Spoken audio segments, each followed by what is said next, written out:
Hello, welcome to the process. My name is Dr. John Bush.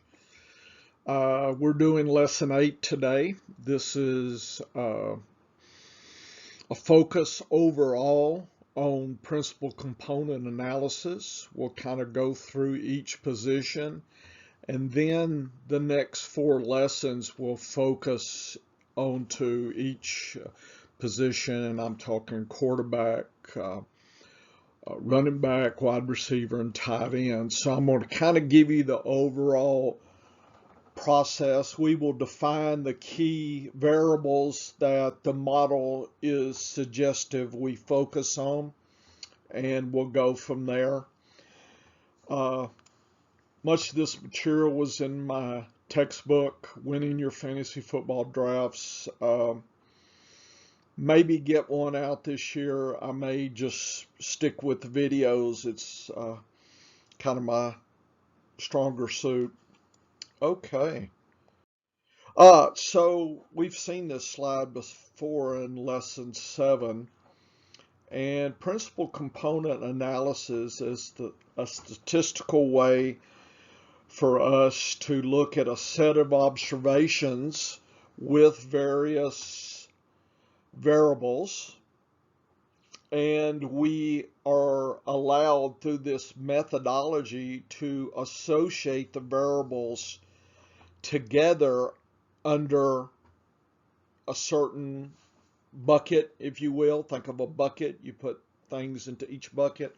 So each variable goes into a bucket. The principal component analysis tells you how many buckets exist and what variables should be in there.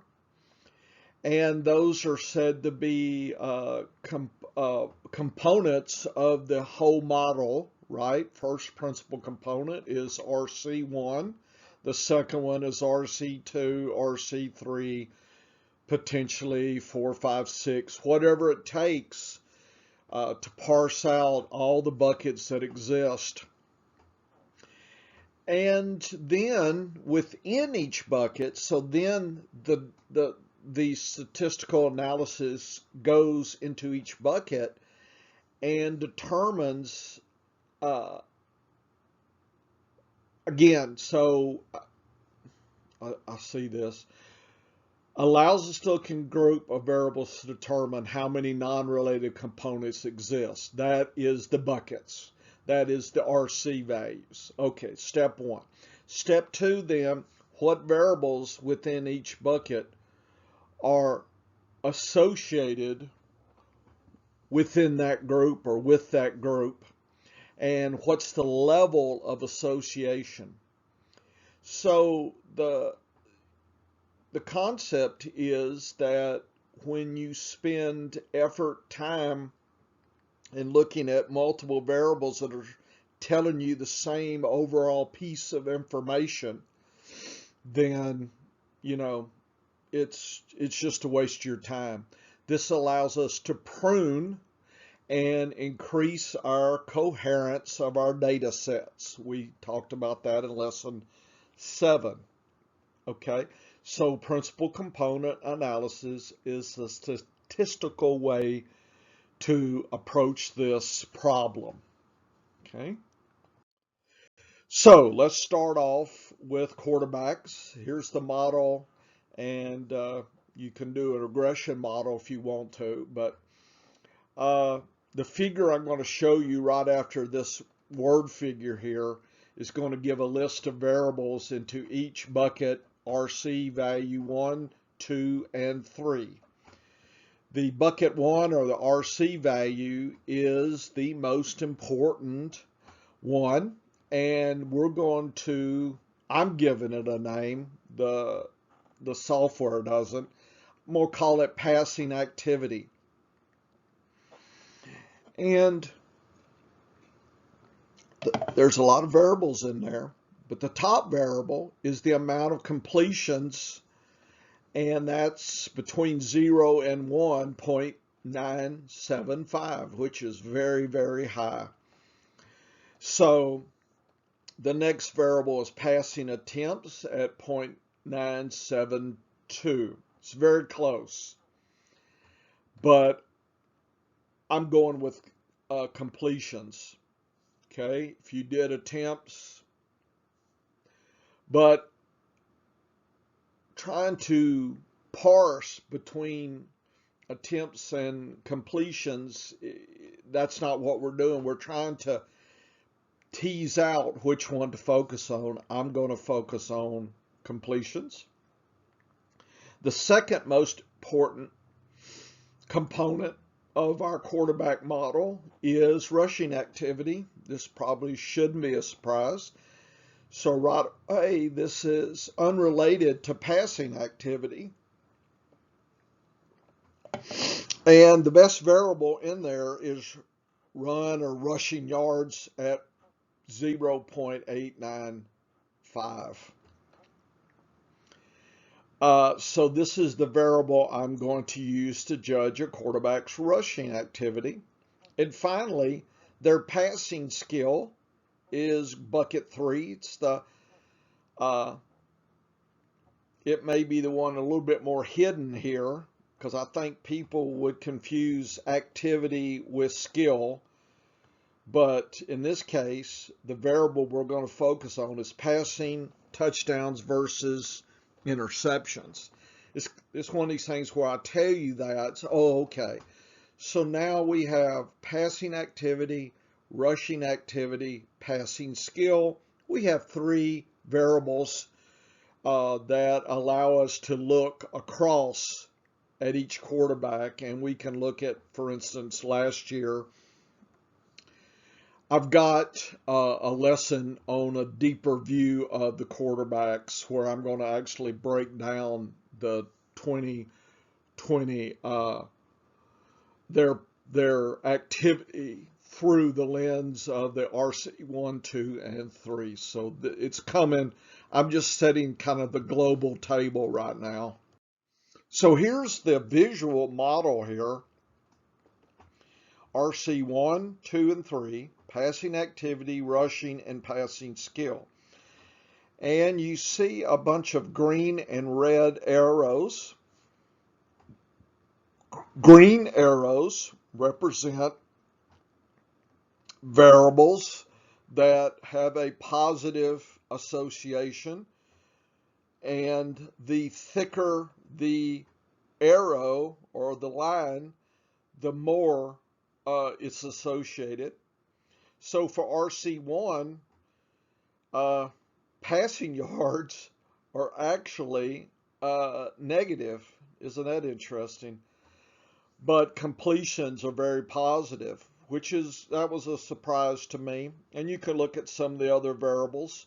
I'm choosing the one that's the highest for that group, and that's completion. Got a little star by it. RC2 is rushing activity, and that would be rushing yards. Passing rushing attempts are actually negatively associated with that. And finally, RC3 is passing skill, and that's passing touchdowns divided by a quarterback's interception. So now we've parsed out, and when you see these data tables, you'll pull them up at the various sites. There's a lot of information there. And you either just kind of get lost, or, you kind of bounce around and you really don't have a solid takeaway. Principal component allows us to get deep into that. Here's just the component loadings, is that association, and I put a star by the ones we'll use, and you can see the different associations here. You can look at that and try to, parse it a little deeper. Certainly including aspects, maybe multiple variables, you might be tempted, but I think at this point, when you look at what happened last year, it's not written in stone for this year. So We're just trying to get a baseline, right? We're trying to do a reference forecasting a little bit. And that was the 7.2 lesson. We need a baseline to start thinking about 2020, 21, or the next year, whatever. And so this is a way I start. Okay, this is not the end. I'm not done. It's just the beginning. This is, I guess, the end of the beginning for me to start thinking about quarterbacks, right? So there that is. And not you have to look at this, but there's actually an equation that you can generate a regression, multiple regression equation, and you could tie in that. Uh, and it's a nice equation. If you look at the R square value, then it's nice. And the ANOVA, which is a statistical inference, is very highly statistically significant here. But I'm probably not going to be using the regression model. Some people do. I think for what I'm doing, I think I'll stick with the three components because I don't have the infinite amount of time to get so deep into modeling a model, a regression model based on this data, but you can.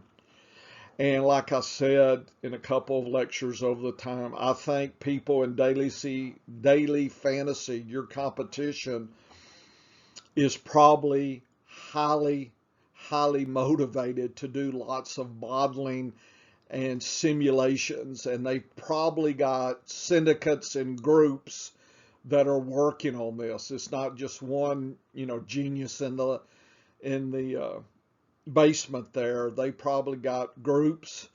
At least in things like horse racing, I know that there are discussions of groups of people that have worked together to make money based on those kind of gambling pursuits. So I suspect daily fantasy is doing that.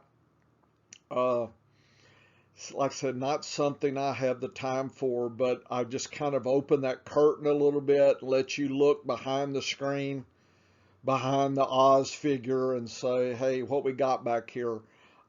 It's going to be deep back there. So, if I'm that group, I'm probably, especially if you're successful, looking at, I know one horse racing group, it took them years to refine their approaches. So it wasn't just snap your fingers and, start collecting those checks. So if you're interested, they were a group betting in Hong Kong. If you looked up betting syndicates Hong Kong, you'll find a lot of information. I'm assuming that group's still there, but they were hardcore. Okay, and you can read up on that if you want. Okay, so not going to spend more time. Moving to running backs. The model, we have principal component 1 and 2. So we only have 2 buckets here. First bucket is passing and pass catching ability. And we use pass catching yards at 0.995. And then, of course, rushing ability, which is a ratio of rushing passing yards, and it's a compound variable. Compound means multiple variables combined, and that's called a compound variable at 0.76. So it's interesting that, and may not be surprising, that it's probably easier to get a handle on pass catching ability with the one variable versus trying to measure a compound variable situation. And notice the numbers are pretty different there. 0.99 versus 0.76 is some difference. Which I think if you would have asked me beforehand, I would have predicted that rushing yards would have been the prediction, or rushing attempts.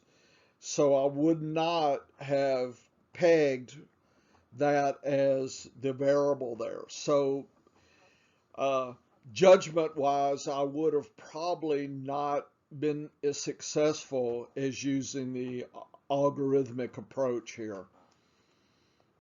So here's the illustration of the journey. The patch catching is important one, and general ability, I think we'll call that 2. And we'll go with the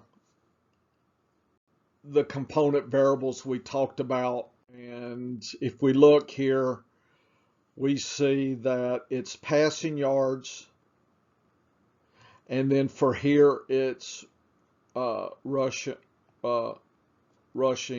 versus passing yards is the best. We also have rushing versus passing attempts. So these are very close, and you could either do one or the other. Okay, so you can check that out if you want. Here's the model. It's a little bit more in-depth model here.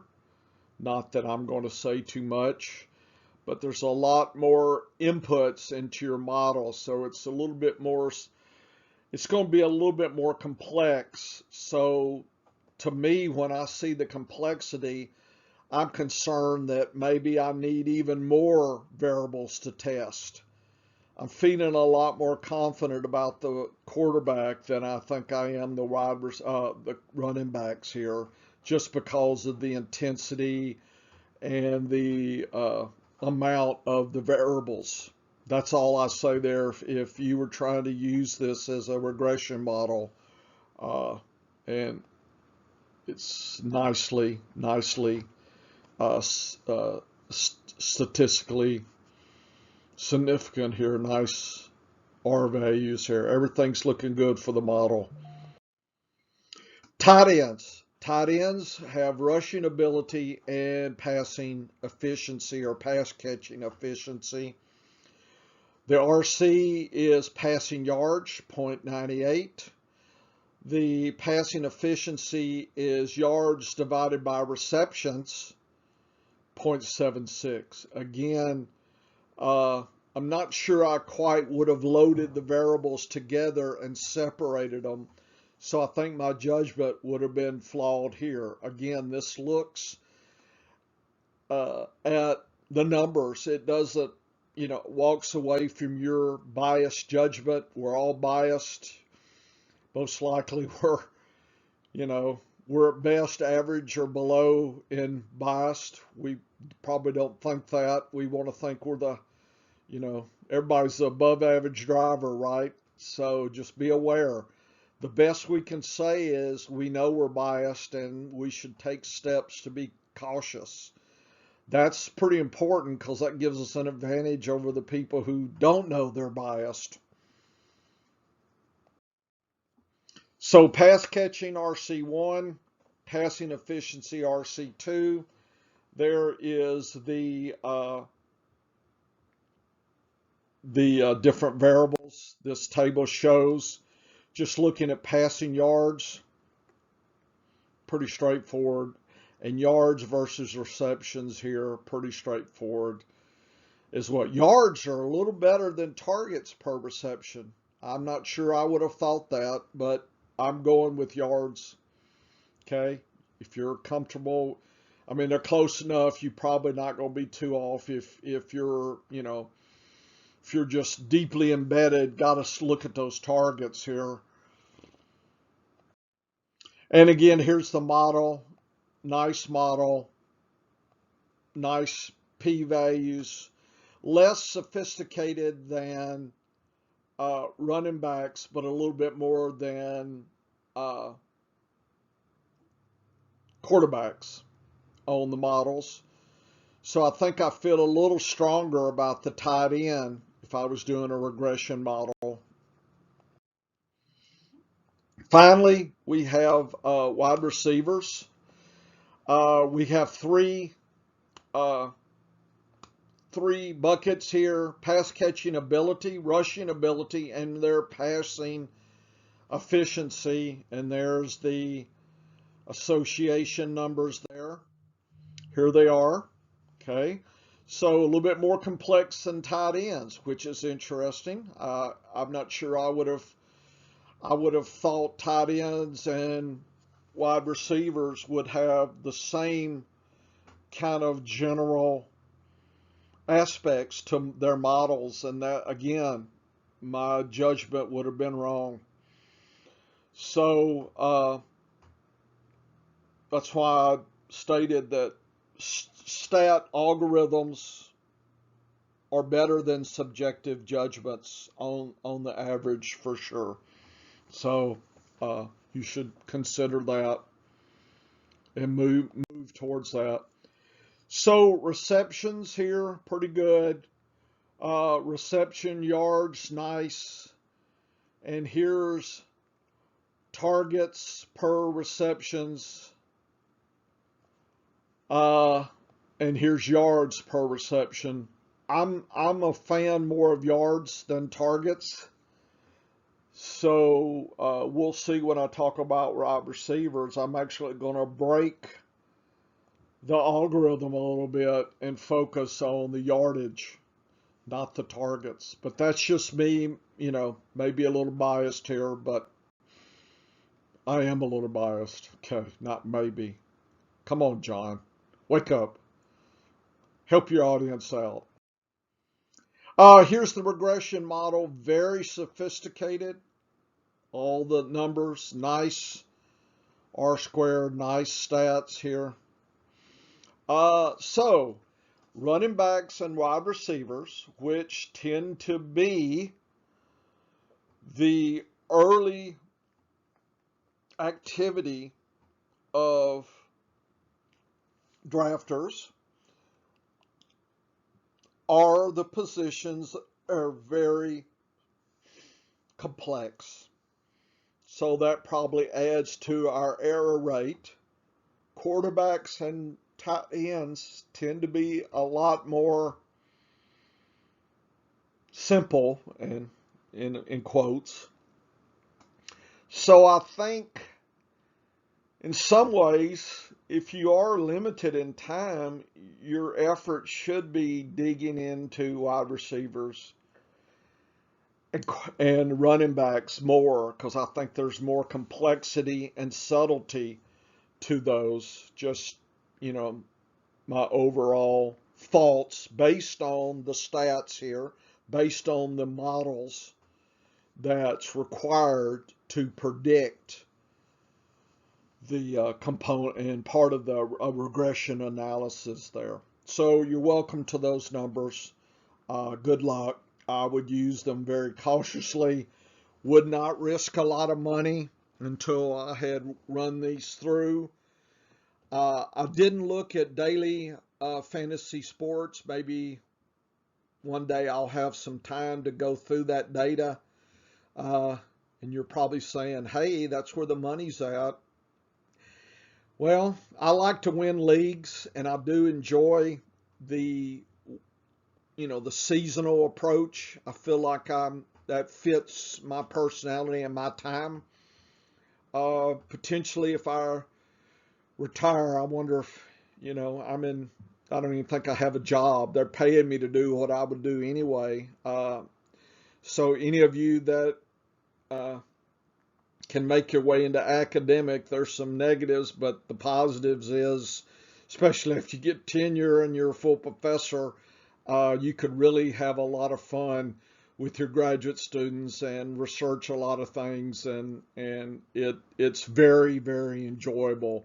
All the 80-hour weeks, I basically slept in the lab, and that's not a joke, and I'm not the only one who did it. Sometimes we have experiments that require sampling every hour for 24 hours. How about that? So you got to be hardcore. I'm been polished to a diamond from an old chunk of coal, as the song says, and I'm ready to walk through walls and do what it takes to do, at least mentally. So I'm ready to do this. Put me in a battlefield. I'm ready to do fantasy football and crush my opponents. Okay, I guess that's all kind of setting the table for principal component analysis. And I hope that you took away that judgments can lead you astray and statistical algorithms can actually right that ship a little bit, at least for a beginning. This is not the end, like, oh, I'm done for the season. No, this is just the beginning. We all enjoy tweaking, right? What is it? There's a, what is it? Parkinson's law? That those that are heavily into stats and whatnot, we find a way to fill our time doing more and more. Isn't that kind of crazy? Instead of trying to finish up, we actually want to keep doing more and more. So that is kind of an issue. It can be a sticky wicket if you're a research person. You just, hey, what's that? Hey, what's that? It's kind of the dog and the squirrel concept. Looking up every tree for the squirrel. So just, it's not all fun and games being a stats person. But, and of course, common sense, what can I say? There's got to be a balance in life. And please, your family comes first, your health, and then fantasy football, right? It's like third on the list after your family, friends, and your health. Somewhere like that. Okay. Hope we're having lots of fun. I am. I love to talk. Can you tell? So come back. We're having extra amount of fun. Woo woo.